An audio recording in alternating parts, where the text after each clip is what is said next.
Penanya mengatakan, saya pernah mendengar ada seorang Ahmadi yang melihat kasyaf, yakni ketika seorang Ahmadi wafat, Allah Ta'ala akan bertanya kepadanya, apakah kamu membayar candah dan tabligh? Jika jawabannya iya, maka Tuhan akan memasukkannya ke dalam surga. Tidakkah pertanyaan tersebut berbeda dengan akidah Islam yang berkaitan dengan kehidupan pasca kematian?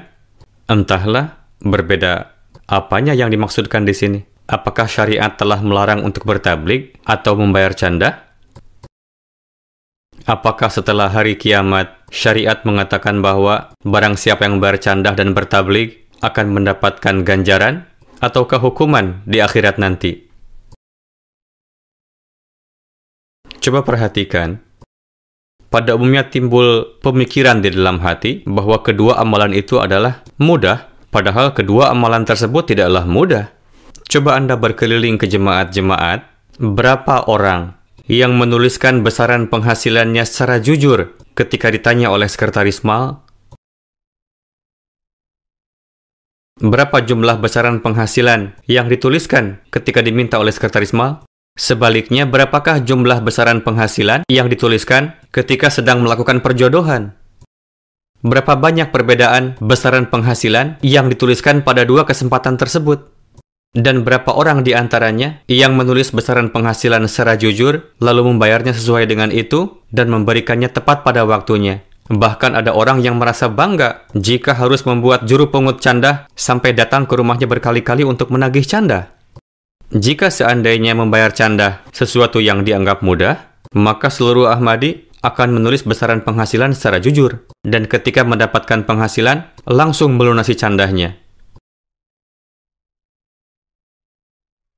Apa yang difirmankan Al-Quran?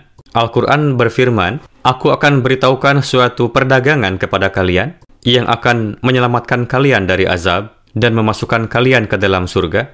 Apakah perdagangan itu? Tu'minuna billahi wa rasulihi, berimanlah kepada Allah dan Rasulnya. Wa tujahiduna fi sabilillahi bi amwalikum wa anfusikum, dan korbankanlah harta di jalan Allah Ta'ala, korbankanlah jiwamu.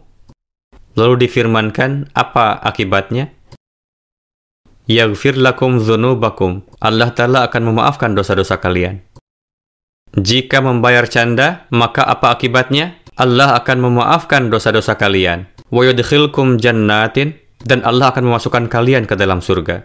Ajaran yang Al-Quran berikan berkenaan dengan surga, ajaran yang diberikan berkenaan dengan kehidupan setelah kematian, inilah, yakni orang yang membayar canda, dosa-dosanya akan diampuni dan akan dimasukkan ke dalam surga.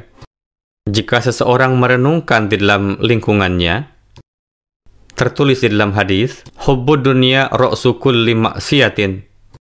Kecintaan kepada harta duniawi merupakan akar dari setiap keburukan. Dosa-dosa yang dilakukan oleh manusia, coba perhatikan dengan seksama, dosa-dosa yang timbul dari dalam diri, atau orang-orang yang hidup di sekitar kita, yang mendasari timbulnya dosa, kebanyakannya adalah mencintai harta. Demi uang, seseorang berdusta, memakan uang suap, mencuri, merampas, menipu, entahlah alasan apa yang dibuat-buat oleh mereka. Kenapa? Demi untuk mengumpulkan uang. Jika seseorang sudah terbiasa, yakni alih-alih mengumpulkan uang, berpikir untuk mempersembahkan hartanya di jalan Allah Ta'ala, maka orang tersebut akan meninggalkan segala keburukan tadi.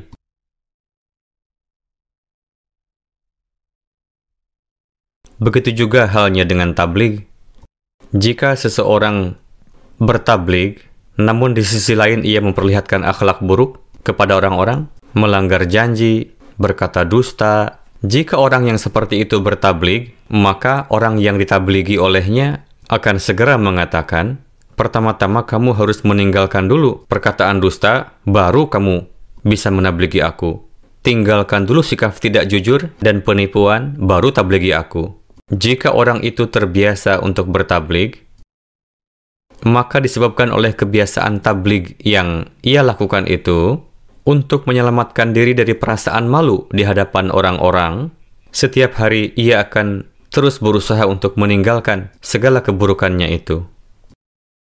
Dan sebagai tindak lanjut dari itu, ia akan terus menciptakan kebaikan di dalam dirinya. Jadi inilah hasil yang akan diraih berkat tabligh dan juga membayar canda.